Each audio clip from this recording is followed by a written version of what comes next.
Baik, assalamualaikum warahmatullahi wabarakatuh. Selamat malam Dr. Citra, mohon maaf mengganggu waktunya. Kami dari kelompok 1 pada kesempatan kali ini ingin meminta izin untuk mewawancari Dr. Citra mengenai medical professionalism. Nah, sebelumnya mohon perkenalkan dulu ya. Perkenalkan dulu, nama saya Belia, terus ada teman-teman saya dan Rima, Raida, Rizka, yang selama beberapa waktu ke depan meminta waktu Dr. Citra untuk melakukan interview mengenai medical professionalism begitu. Mungkin nanti ada beberapa pertanyaan yang akan diutarakan oleh teman-teman saya. Oke, bisa dimulai. untuk yang pertama dokter, bagaimana dokter ini mendefinisikan profesionalisme dalam dunia kedokteran atau pelayanan kesehatan? Profesionalisme dalam dunia kedokteran atau Dan pelayanan kesehatan. Iya. Jadi kalau menurut hemat saya ya, profesionalisme itu suatu sikap, tindakan, segala tindak tanduk dari tenaga medis. Dalam hal ini kan kalau kita kan usia dokter ya, yang mencerminkan etika profesi dalam menjalankan tugas dan pekerjaannya, menjunjung tinggi profesionalisme ya dalam mengelola pekerjaannya dengan memberikan pelayanan sepenuh hati kepada pasien yang berkualitas sesuai dengan tentunya etika profesi, kompetensinya yang bertanggung jawab gitu kepada pasien. Untuk selanjutnya, menurut dokter apa saja karakteristik utama dari seorang tenaga medis yang profesional? Nah, tadi itu seperti yang saya sebutkan tadi bahwa untuk mencapai profesionalisme, jadi tenaga medis yang profesional tentunya dibutuhkan kompetensi tadi, berarti harus ada pengetahuan yang mumpuni ya, sesuai dengan kompetensi masing-masing. Selain pengetahuan juga keterampilan, skill, kemudian juga harus ada sikap yang mencerminkan bahwa dia sebagai tenaga medis yang profesional, jadi harus dengan sikap yang sopan, bertanggung jawab, jujur, beretika, kemudian kepada pasien juga menghormati, kepada rekan sejauh, teman sejauh juga harus saling menghargai, menghormati gitu ya, menjaga kerahasiaan pasien itu juga penting. Ya.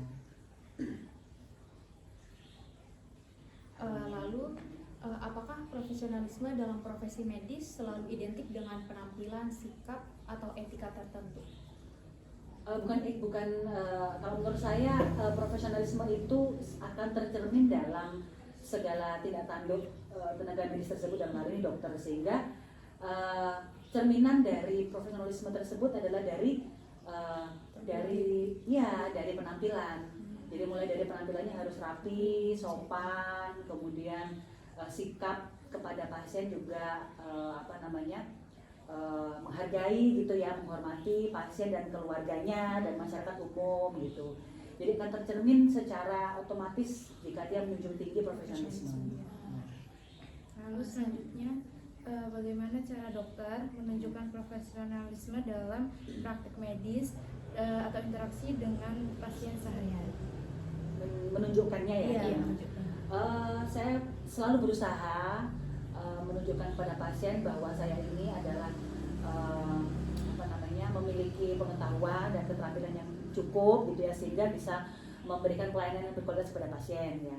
Tentunya hal itu kan juga melalui pendidikan yang tidak dalam waktu yang singkat ya. Jadi dalam kurun waktu yang cukup lama begitu ya, kemudian kita dididik untuk memberikan pelayanan yang kepada pasien harus dengan sepenuh hati ya, kemudian yang berkualitas kepada pasien, sehingga pasien juga akan merasa juga yakin kepada pelayanan kesehatan yang kita berikan.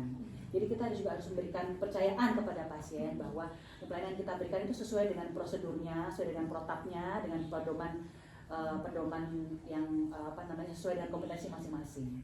Ya, harus ditunjukkan ya. Pertanyaan selanjutnya, dapatkah dokter memberikan contoh situasi nyata yang pernah dihadapi di mana nilai-nilai profesionalisme medis sangat diuji, misalnya dalam pengambilan keputusan klinis atau saat menghadapi tenaga kerja? Tekanan kerja. Iya.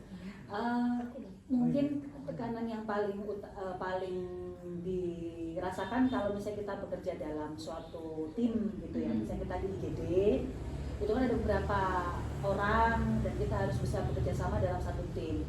Dan profesionalisme itu juga mencakup kemampuan untuk bisa bekerjasama dengan rekan sejawat, membangun hubungan yang positif ya, supaya kita bisa memberikan pelayanan yang berkualitas dan sesuai dengan prosedurnya. Dan itu pun kompetensi orang kan masing-masing berbeda-beda ya.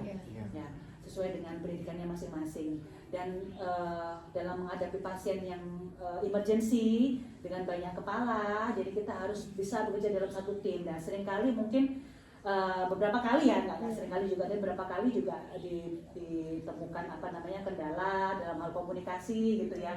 Jadi maksudnya kita seperti ini, ya orang lain ternyata terus beda, harus seperti ini juga. Jadi banyak kepala yang mungkin vokal gitu ya, ingin menjadi pemimpin gitu ya, tapi ternyata kemudian kita harus kembali lagi harus merefleksi diri bahwa kita semua ini bekerja dalam tim, tidak ada yang menonjol dalam hal bekerja dalam tim. Mungkin itu yang jadi tantangan utama ya. Kalau misalnya kita bekerja sendiri-sendiri sih mungkin masih bisa ya, karena kan kita berhadapan langsung dengan pasien ya. Tapi kalau bekerja dalam tim, tidak semua orang bisa. Pertanyaan selanjutnya ya dokter, bagaimana cara dokter menanggapi dilema antara menjaga integritas profesional dan tekanan dari pasien, keluarga, atau manajemen rumah sakit? Jadi, nah itu tadi kalau misalnya dalam kasus emergency mungkin yang apa dokter? maaf ya, mungkin dalam hal pasien emergency mungkin lebih banyak kasusnya ya.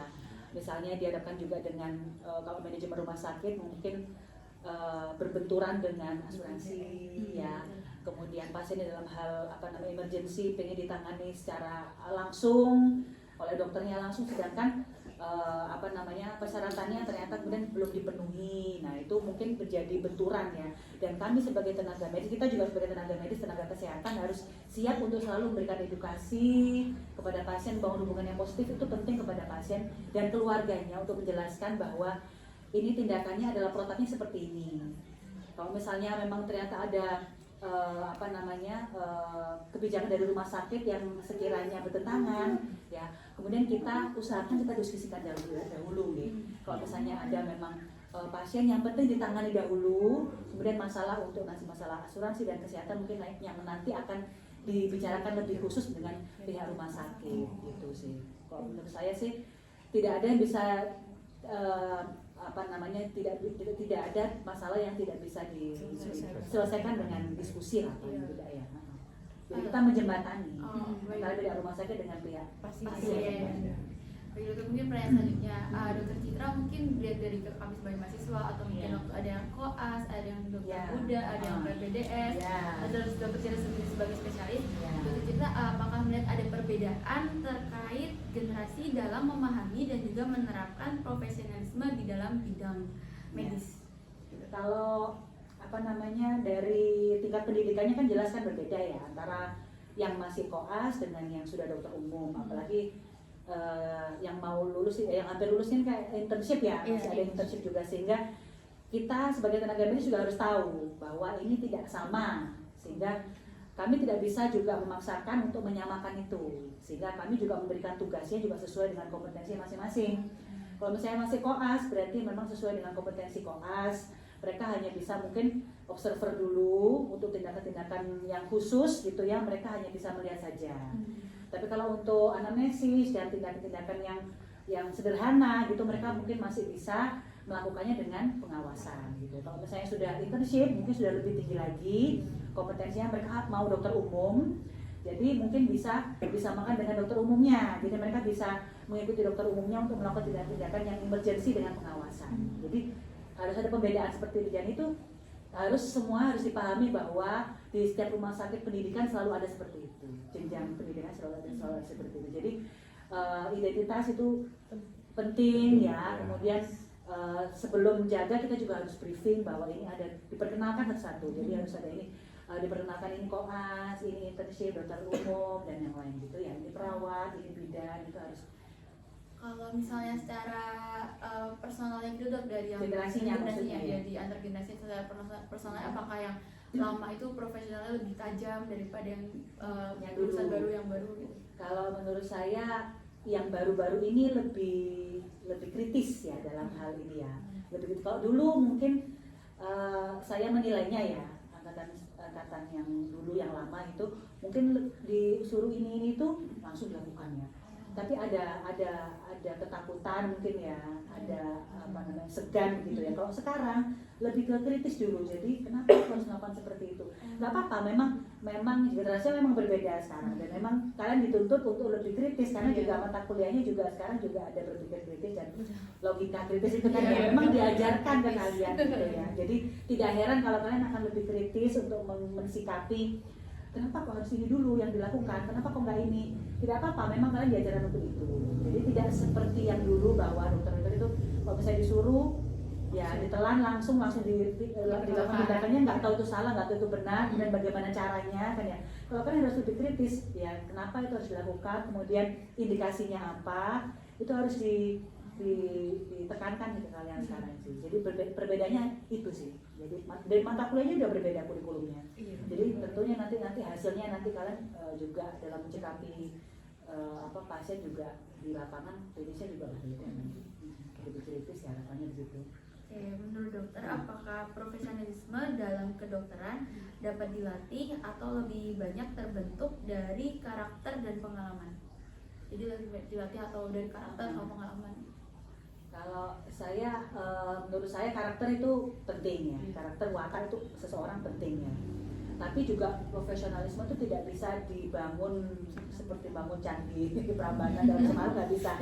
Dia butuh kurun waktu tertentu, dia melalui pendidikan, pelatihan, ya kursus yang dalam waktu rumah tuh yang tidak singkat, jadi bertahun-tahun dia dilatih untuk itu sehingga dia bisa mumpuni mendapatkan kompetensi di bidangnya. Nah, tapi juga kalau misalnya tidak dibarengi dengan watak dan kepribadian dia ya, setelah lulus dia mungkin punya knowledge-nya dia cukup, tetapi tidak bisa untuk bekerja sama dengan orang lain. Menghadapi pasien juga dia tidak bisa sopan ya. Ini harus seperti ini, protapnya harus seperti ini, ngomong ke pasien seperti itu, sangat-sangat kontekstual ya. Padahal pasien juga tidak bisa seperti itu, pasien bukan barang, ya kan ya seperti itu. Jadi ada beberapa nakes tenaga medis yang melihat pasien seperti itu. Tergantung wataknya, ada yang wataknya juga lemah lembut, ngomong ke pasien juga enak gitu ya, pasien bisa menerima dengan enak. Dan dari sisi pasien juga kan bermacam-macam, ada yang harus tegas, ada yang nggak bisa ditegesin itu terus kemudian mundur, nah seperti itu. Dan kalau menurut saya watak itu kepribadian tetap penting mempengaruhi, tapi nanti dengan kurun waktu tertentu, pelatihan pendidikan tertentu, dia akan mencapai kompetensi dan profesionalisme tadi. Tidak bisa langsung serta-merta. Oke, baik dok. Selanjutnya itu adakah tokoh pengalaman atau prinsip hidup tertentu yang menginspirasi dokter dalam menjaga profesionalisme sebagai tenaga medis? Kalau saya selalu menekankan ke diri saya, jadi jadikan profesi itu sebagai bekal di akhiratmu gitu sih. Jadi kalau misalnya sudah profesi ini sebagai ibadah, jadi kita sudah menekankan dalam hati ya, bahwa apa yang saya lakukan ini akan selalu dilihat ya, akan ada yang selalu dilihat. Kemudian kalau misalnya kita nggak jujur, kita juga akan dinilai ya kan. Kalau misalnya kita berbohong kita kepada pasien, kita juga harus dinilai. Kalau misalnya kita, pasien kan nggak tahu, ya pasien kan nggak tahu, kita yang punya ilmunya. Kalau misalnya kita melakukan tindakan atau kita salah prosedur, kita yang tahu, pasien nggak tahu. Nah, kalau misalnya kita sudah menanamkan pada diri kita bahwa itu adalah ibadah kita dan itu selalu dilihat oleh Allah Subhanahu Wa Taala, jadi insya Allah kita ada selalu koreksi diri lah ya, jangan sampai salah. Kita harus melakukan yang terbaik, kita harus melakukan yang benar kepada pasien sesuai dengan protapnya.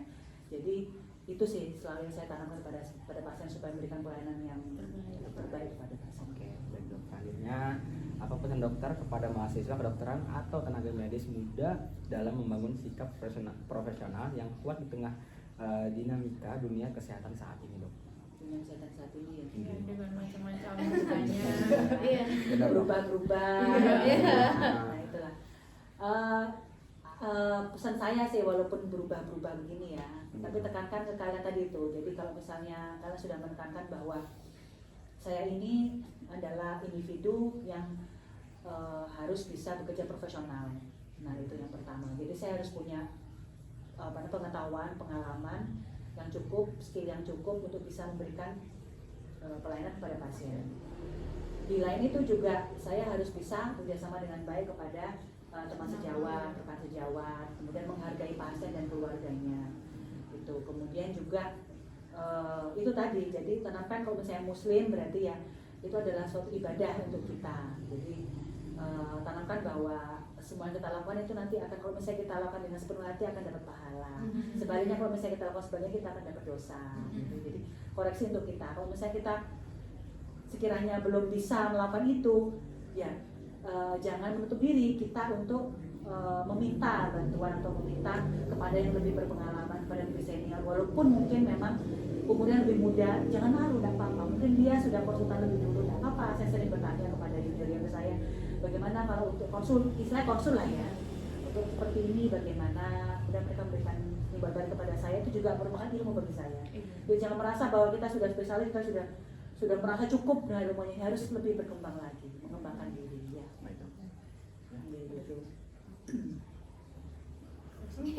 Mungkin sudah selesai dokter Oh, atas iya. wawancaranya dan insight-insight yang sangat banyak malam ini kami Iya, dapatkan. terima kasih juga. Kami juga terima kasih banyak dokter sudah diberikan sangat banyak ilmu baru. Iya. Mohon maaf juga mungkin ada kesalahan dari perkataan atau perbuatan kami. Iya, saya juga ya, mohon maaf. Nah, duduk kalau tidak ada dokter. Ya mungkin sudah sampai cukup sini ya. Iya. Ya, terima kasih dokter. Terima kasih. Iya, terima kasih juga sudah datang di sini. Mbak Nisa, sebelumnya kami izin memperkenalkan diri dulu. Saya Birlia dari Tio, Raida, Nima, sama Rizka dari Prodi Kedokteran. Pada kesempatan ini diminta untuk mewawancarai Mbak Nisa selaku tenaga pendidik di Vikia UNER ini mengenai profesionalitas. Jadi mungkin beberapa waktu ke depan akan ada beberapa pertanyaan yang kami tanyakan kepada Mbak Nisa, dan Mbak Nisa jawabnya santai aja. Iya. Mungkin yang pertama dari siapa? Untuk yang pertama, Mbak, di sini bagaimana Mbak mendefinisikan profesionalisme dalam konteks pekerjaan atau kehidupan sehari-hari? Ya, profesionalisme gitu ya. Tauku ya, sesuai definisi profesionalisme itu adalah pekerjaan yang membutuhkan keahlian khusus untuk melakukannya. Nah, sebagai tuntutan profesionalisme tentunya kita kan tidak boleh mencampurkan antara urusan pribadi kita yang di rumah, di tempat lain dengan pekerjaan, terutama untuk yang udah bekerja. Kadang kan kita itu mengalami banyak peran kita sebagai anak, peran kita misalnya sudah menikah sebagai istri atau suami seperti itu, atau peran kita di masyarakat. Nah, untuk menunjukkan profesionalisme itu biasanya seorang profesional itu punya namanya kode etik profesionalnya. Nah, kami di sini itu kayak saya kan pustakawan. Nah, itu ada yang namanya kode etik pustakawan. Nah, itu entah bagaimana nanti itu dalam segi pelayanan, dalam segi penelusuran informasi. Sekarang kan musim ya lagi tren gitu loh. Kita itu terjebak sama informasi yang cukup hanya di ruang lingkup, terutama yang pakai WA gitu ya. Mungkin dari sini adik-adik yang masih muda dengan mudah akses mengkonfirmasi informasi tersebut di tempat lain untuk diuji kebenarannya. Tapi berbeda dengan generasi di bawah kita, Gen Y, terus namanya baby boomer. Nah, itu akan lebih kesulitan dan menganggap ketika informasi itu di-share lebih banyak atau dari grup yang dianggapnya dia itu lebih bagus. Nah, informasi itu bisa dianggapnya valid. Padahal kan share-share seperti itu kan kita nggak tahu itu siapa yang nulis, belum teruji, kebenarannya juga nggak tahu. Dan di kondisi yang ada di informasi tersebut belum tentu sama data itu. Jadi sebagai seorang profesional, saya juga rajin-rajin mengingatkan gitu ya, cek and recheck gitu tadi. Pertanyaan selanjutnya, Mbak. Menurut Mbak, apa saja karakteristik utama dari seorang yang profesional? Karakteristik dari orang yang profesional itu gimana? Kalau saya ya melihatnya ya, kayak dokter itu kan profesional, perawat itu kan perawat, terus yang farmasi itu apoteker. Profesional itu yang pertama bisa dipercaya, kemudian keputusannya itu bisa dipertanggungjawabkan. Terus yang ketiga dia juga disiplin, karena sekalinya itu ketinggalan itu akan berdampak. Oke. Pertanyaan selanjutnya tuh untuk Mbak, profesional itu selalu identik dengan perilaku atau penampilan tertentu? Bisa jadi ya, karena kan profesional itu terbawa sama rutinitas sehari-hari. Bagaimana kita bisa mengajak orang, mempersuasi orang kalau kita sendiri nggak meyakinkan. Pertanyaan selanjutnya, menurut Mbak, cara menunjukkan profesional dalam pekerjaan sehari-hari itu kayak gimana? Menunjukkan profesional dalam pekerjaan sehari-hari. Ini ya konsisten sih kalau saya. Pertama itu konsisten. Terus yang kedua ya itu tadi sekalinya kita kadang-kadang sekalinya kita itu berucap akan dipercaya orang lain. Yang kedua itu amanah. kalau memang guyonan gitu ya bilang aja guyonan gitu. Jangan sampai statement kita nanti disalahartikan sama orang lain yang tidak sesuai sama maksud yang kita omongin. Mungkin pertanyaan selanjutnya ya. Kalau menurut Mbak sendiri, contoh nyata situasi yang pernah Mbak alami di mana profesionalisme Mbak itu sangat diuji. Ini ya, saya itu di sini ini kan pustakawan ya. Nah, ketika teman-teman mahasiswa itu atau teman-teman dosen yang sedang penelitian sedang nyari artikel yang mereka nyari sendiri itu susah didapat. Nah, di sini kalau di pustakawan atau profesional mesti ada yang namanya kayak himpunan gitu kan. Nah, kayak ikatan sesuai keprofesiannya masing-masing gitu ya. Nah, itu di situ emang benar-benar yang namanya relasi itu diuji. Ketika saya di UNES ini nggak langganan, terus ternyata itu di UB katanya ada gitu ya. Nah, saya panggil minta tolong gitu lah sama teman pustakawannya yang di UB atau di mana yang saya tahu buat bantu, terutama buat nyari data-data tertentu. Selanjutnya kalau menurut Mbak sendiri itu seberapa erat hubungan antara profesionalisme dan etika kerja? Hubungannya kayak apa ya? Kayak hubungannya berdampingan gitu. Kalau dia maju ya etikanya juga maju. Kayak profesionalnya baik, biasanya etikanya juga baik.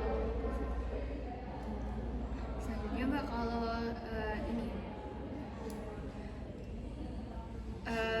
apakah Mbak melihat adanya perbedaan generasi dalam memahami dan menerapkan profesionalisme?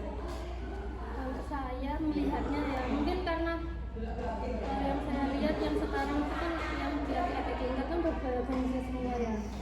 Nah itu lebih apa ya, lebih euforianya itu berlebihan gitu. Kalau aku melihatnya ya, oke, euforianya itu berlebihan, terus terlalu apa ya namanya, kayak dikit-dikit kan dirayain gitu. Kayak lagunya Nadira Mirza itu loh, semuanya dirayakan. Padahal yang perayaan itu bagus ya untuk support diri sendiri sebagai sastrawan budaya. Tapi kan kadang itu di depan itu kan ada yang lebih menantang lagi ke depannya. Beberapa orang, beberapa anak gitu tuh kayak kalau dia nggak bisa self reward di tahap kesekian itu kayak kecewa, nggak ikut tren, itu dikucilkan. Itu sih yang nggak, yang maksudnya nggak beda sama yang dari yang sebelumnya. Terus kalau kita dulu ya udah kalau nggak ikut ya nggak apa-apa, kita bakal tetap temenan kayak biasa di luar hubungan profesional, di luar pertemanan kita masih bisa dapat gitu. Selanjutnya, menurut Mbak sendiri, apakah profesionalisme bisa dilatih atau itu ada sesuatu yang terbentuk dari karakter? Semua itu bisa dilatih ya, karena saya itu termasuk orang yang menganut asas bisa karena terbiasa. Nah, tapi kalau profesional harus dilatih dan diuji. Nah, itu dari namanya profesional karena memang butuh yang namanya penilaian dari orang yang gitu itu kan ada yang namanya koas dulu, nggak cukup belajar, habis koas pun juga ada ujiannya lagi gitu kan. Dari awal sampai akhir nggak bisa nih, karena yang awal tuh belajarnya udah lama jadi kemampuannya agak sedikit menurun gitu. Nggak boleh profesional itu dari awal sampai akhir harus bisa itu. Oke, baik. Terus selanjutnya apa ada tokoh pengalaman atau prinsip hidup tertentu yang menginspirasi mbaknya dalam menjaga profesionalismenya? Tokoh ya ini. Iya, benar. Atau prinsip juga. Iya, prinsip. Kalau tokoh ya saya suka itu buku-buku karyanya Inul Tatuli, atau yang kedua itu tentang tokohnya itu saya suka dari Cokro Aminoto, karena gimana pun juga Cokro Aminoto itu orang yang ini ya, dia itu tidak hidup dengan dirinya sendiri, dia itu mengajak orang, menginfluence orang-orang di sekitarnya, mengubah pikir menjadi 3 bangsa itu kan, tahu sendiri kan ya, orang yang tadi, dan tidak menghakimi orang yang mungkin dianggap jalannya unik gitu. Jadi dia tetap pada posisinya sebagai seorang pengajar. Oke, baik. Selanjutnya Mbak ya, apa pesan Mbak kepada generasi muda dalam membangun sikap profesional yang kuat di tengah dunia kerja yang terus berubah?